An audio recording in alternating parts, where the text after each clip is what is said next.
Terungkap kesaksian para penumpang yang selamat dari kecelakaan bus Po Cahaya Trans di Tol Semarang, Jawa Tengah.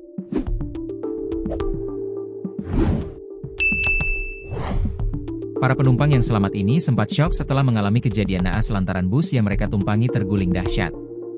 Tercatat ada 17 dari 33 penumpang bus tersebut yang selamat setelah kecelakaan tunggal di Simpang Susun Krapyak Jalan Tol dalam kota Semarang, Senin, 22 Desember 2025, dini hari.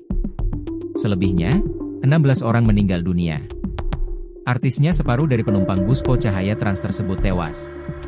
Sebanyak 15 orang meninggal di tempat kejadian perkara, TKP, dan satu lagi meninggal di rumah sakit.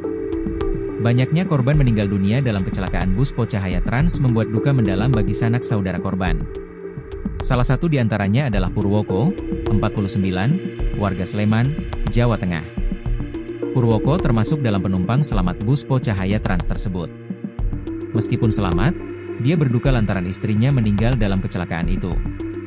Purwoko tidak dapat menahan kesedihannya yang akhirnya tangis pecah di ruang instalasi gawat darurat, IGD, RS Tugu Semarang. Di tengah perawatan dokter, pria ini menangis mengenang istrinya yang meninggal dalam kecelakaan bus Po Cahaya Trans. Yang jelek saya malah yang diambil.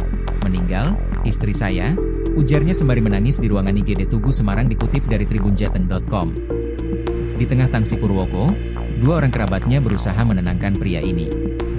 Seorang kerabatnya sampai menempelkan kepalanya dengan kepala Purwoko agar kondisinya lebih tenang.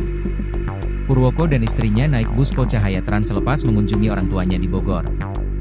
Orang tuanya di sana tengah kondisi sakit. Saya habis dari Bogor jenguk orang tua. Mereka baru keluar dari rumah sakit bapak stroke, ibu paru-paru, ungkapnya kepada Tribun. Korban lain kecelakaan bus Cahaya Trans, Sutiadi Sarwono, 67, mengaku hanya bisa tertegun selepas kecelakaan terjadi.